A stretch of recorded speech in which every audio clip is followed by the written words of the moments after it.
बिस्मिल्लाहिर्रहमानिर्रहीम अस्सलाम वालेकुम वरहमतुल्लाहि वबरकातुहू। Welcome to my YouTube channel कुरान और हदीस की तालीमात 786। दोस्तों, आज हम बात करेंगे सूरतुल काफिरून के तारुफ़ के बारे में कि इसका नज़ूल कब हुआ, क्यों हुआ, कैसे हुआ। पहली आयत के लफ्ज़ अल काफिरून को इस सूरत का नाम करार दिया गया था। सबसे पहले हम सूरतुल काफिरून को पढ़ लेते हैं। बिस्मिल्लाहिर्रहमानिर्रहीम। कुल या अय्युहल काफिरून ला अअबुदु मा तअबुदून वला अंतुम आबिदून मा अबद वला अना आबिदुम मा अबदतुम वला अंतुम आबिदून मा अबद लकुम दीनुकुम वलिय दीन। तर्जुमा है, आप कह दीजिए ए काफिरों, ना मैं तुम्हारे माबूदों की पुरस्तिश करता हूँ यानी इबादत, और ना तुम मेरे माबूद की पुरस्तिश करते हो, और ना मैं तुम्हारे माबूदों की पुरस्तिश करूँगा और ना तुम मेरे माबूद की पुरस्तिश करोगे। तुमको तुम्हारा बदला मिलेगा और मुझको मेरा बदला मिलेगा। हज़रत अब्दुल्ला बिन मसऊद, हज़रत हसन बसरी और अकरमा कहते हैं कि ये सूरत मक्की है। हज़रत अब्दुल्ला बिन ज़ुबैर कहते हैं कि मदनी है। हज़रत अब्दुल्ला बिन अब्बास और कतादा से दो कौल मनकूल हैं कि एक ये कि ये मक्की है और दूसरा ये कि मदनी है, लेकिन जमहूर मुफस्सिरीन के नज़दीक ये मक्की सूरत है और इसका मज़मून ख़ुद इसके मक्की होने पर दलालत करता है। इसका पस मंज़र इस सूरत का ये है कि मक्का मुअज़्ज़मा में एक दौर ऐसा गुज़रा है जब नबी करीम सल्लल्लाहु अलैहि वसल्लम की दावत इस्लाम के ख़िलाफ़ कुरैश के मुशरिक माशरे में मुखालफत का तूफ़ान तो बर्पा हो चुका था, लेकिन अब भी कुरैश के सरदार इस बात से बिल्कुल मायूस नहीं हुए थे कि हज़ूर सल्लल्लाहु अलैहि वसल्लम को किसी न किसी तरह मसालहत पर आमादा किया जा सके। इसलिए वक्तन फ़वक्तन वो आपके पास मसालहत की मुख्तलिफ़ तजावीज़ लेकर आते रहते थे ताकि आप उनमें से किसी को मान लें और वो झगड़े, वो लड़ाइयाँ ख़त्म हो जाएं जो आपके और उनके दरमियान रूनमा हो चुकी थीं। इस सिलसिले में मुतअद्दिद रवायात और हदीस भी हैं।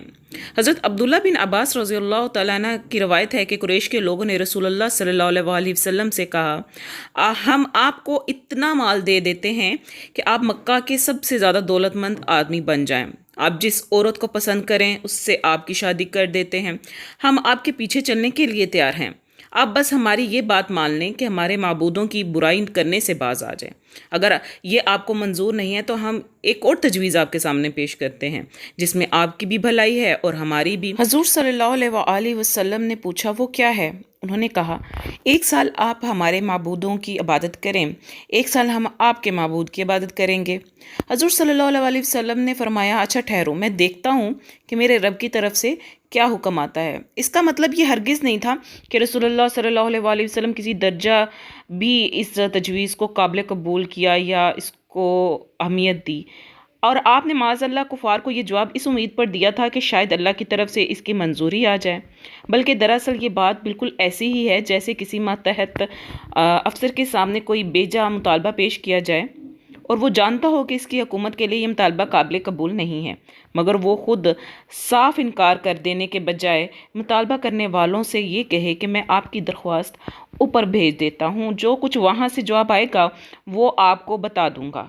इससे फ़र्क ये वाक़या होता है कि आप मातहत अफसर अगर ख़ुद ही इनकार कर दें तो लोगों का इसरार जारी रहता है, लेकिन अगर वो बताएं कि ऊपर से हुकूमत का जवाब ही तुम्हारे मुतालबे के ख़िलाफ़ आया है तो लोग मायूस हो जाते हैं।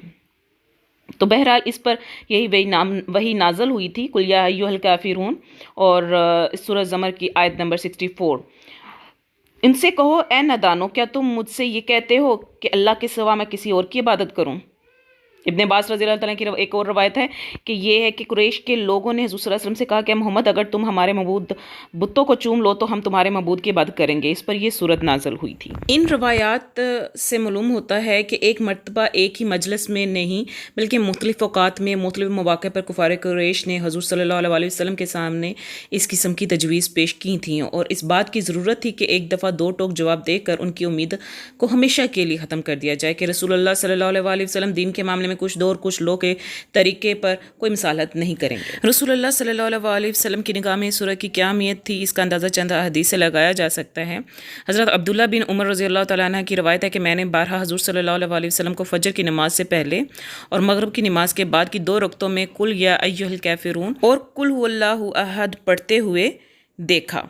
इसी तरह एक और हदीस है, हज़रत ख़ब्बाब रज़ी अल्लाह तआला अन्हु कहते हैं कि नबी करीम सल्लल्लाहु अलैहि वसल्लम ने मुझसे फरमाया कि जब तुम सोने के लिए अपने बिस्तर पर लेटते हो तो कुल हुवल्लाहु अहद और कुल या अय्युल काफिरून पढ़ लिया करो। हुज़ूर सल्लल्लाहु अलैहि वसल्लम का खुद भी ये तरीका था कि जब आप सल्लल्लाहु अलैहि वसल्लम सोने के लिए लेटते थे तो ये सूरत लाजमी पढ़ लिया करते थे।